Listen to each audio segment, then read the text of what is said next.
Okay, so I wanted to do a video on what I have learned that works for us thus far. One of the main things that we use are the Kumon books. I love the Kumon books because it's a graded process.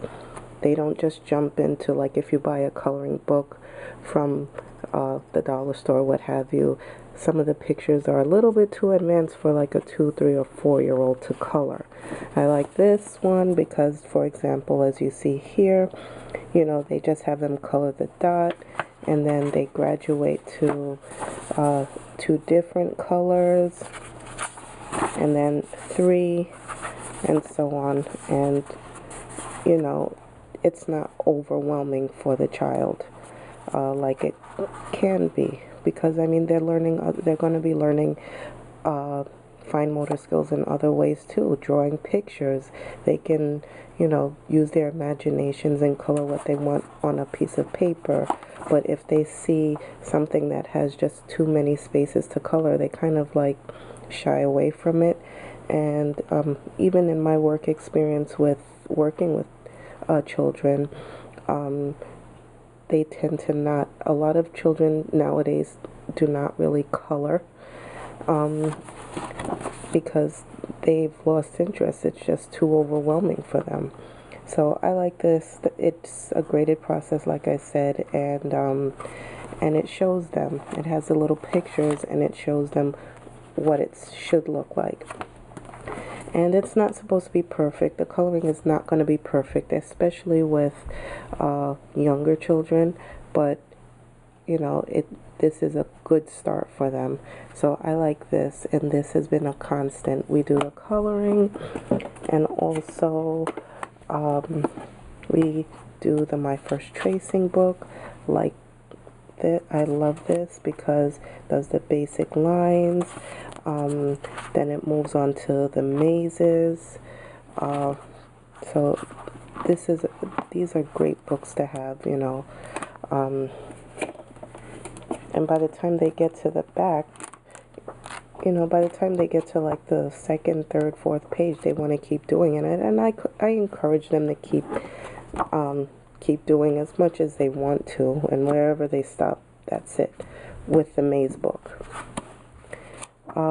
With the tracing book, it's a different story because I find myself having to, with the letters in particular, having to go back to the methods from Handwriting Without Tears, which is something that I use more so with my students at school versus here at home. I have introduced it to my children. However, we've been doing other things other than the Handwriting Without Tears. We did the first book, but we didn't move on to the second one yet. And I do have the 2nd and 3rd one, which are, let's see if I could take these out. Oh, no, they're not down there. Let's see. Yeah. Which are the letters and numbers for me. This is the 2nd book, and the 3rd book, my printing book. And I keep reverting to this because it has something called the frog jump up letters. So you would always have them start at the top. They're supposed to start their letters at the top. And then they would make the big line down, right, like here, big line down, and then you would say frog jump up, little line at the top, little line to the middle, little line to the bottom to make the letter E. So I would always refer back to this saying in order to reinforce their handwriting. And now I realize how important, you know, how I need to kind of like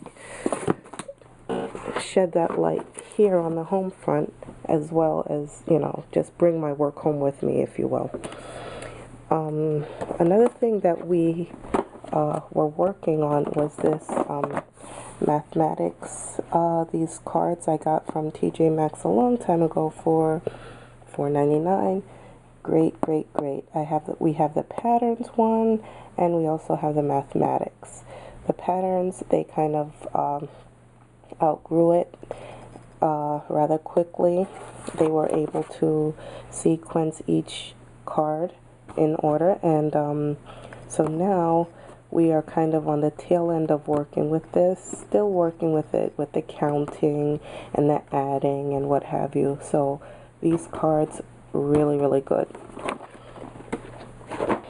Alright, let me move these aside while I'm in his box here. Okay, of course, the Bob books. These books I absolutely love. They're easy to read, simple, easy to teach reading. Very, very simple. And, you know, the collections are also gradual. So, this is collection 1, Beginning Readers and Advancing Beginners. We have about 4 more other sets, and I love using Bob books. Again, let's cut paper, and let's stick and paste more Kumon books. This is, you know, I like these because it works on fine motor skills, on developing those fine motor skills, which is very important for pre-writing and for writing skills. Well, these are pre-writing skills, but it's very important for writing skills. Excuse me.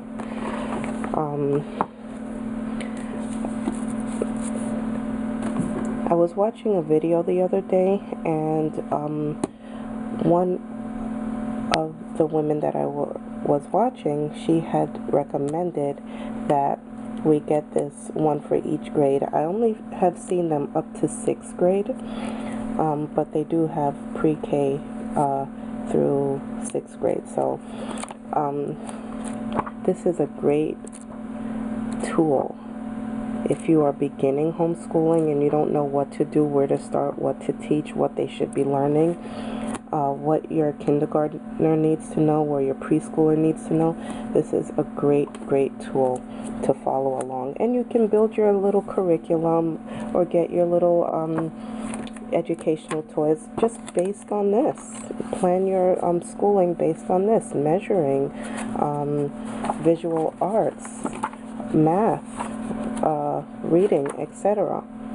The human body. So, great tool.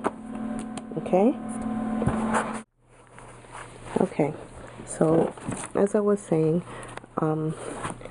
what a kindergartner or whatever grade your child is in needs to know. Excellent book.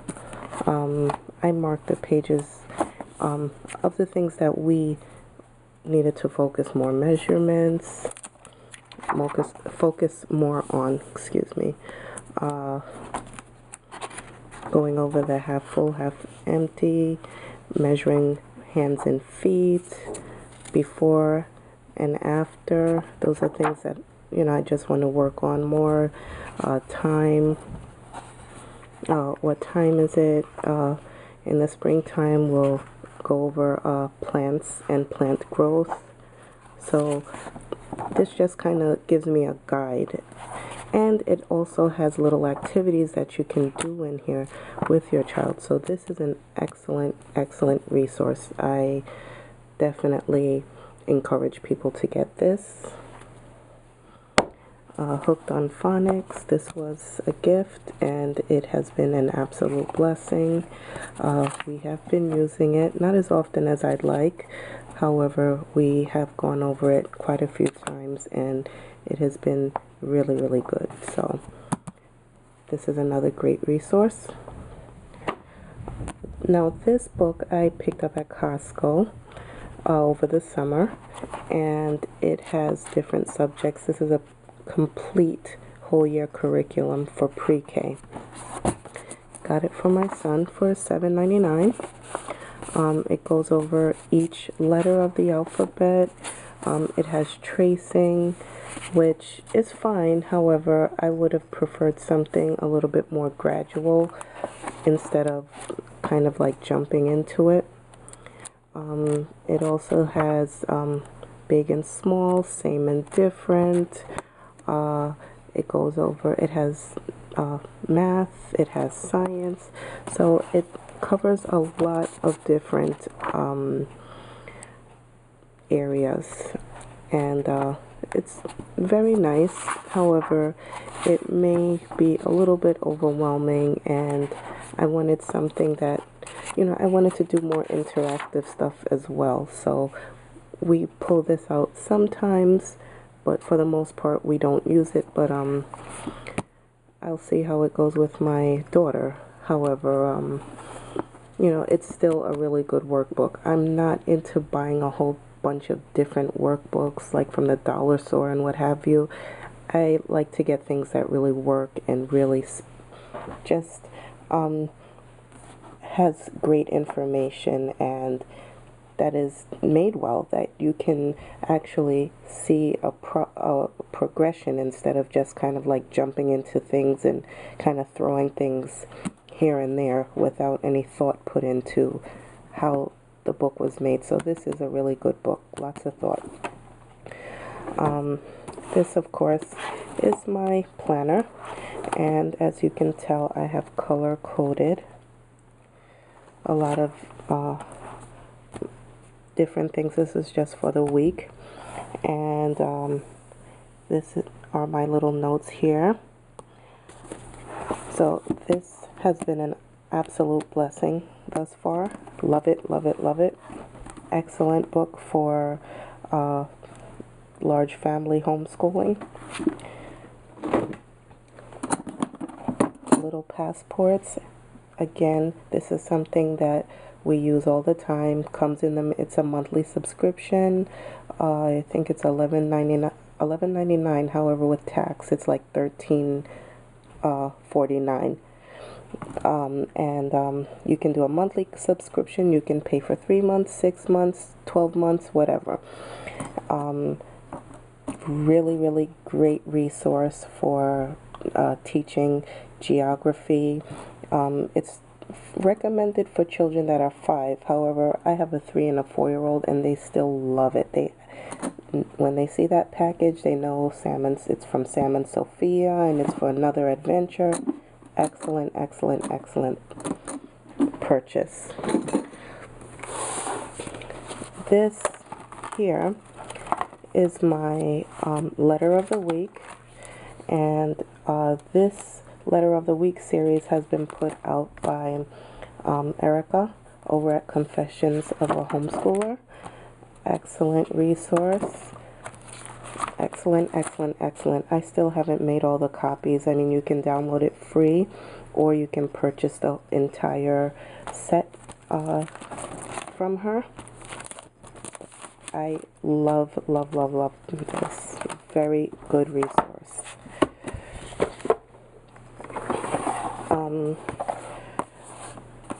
If you want to go basic, I got these at the thrift store. Okay, sight words and number flashcards. What I do with this, I'll take out. We'll count by 5s. I'll take out those cards, or count by 2s, count by 10s, whatever, and do it with these.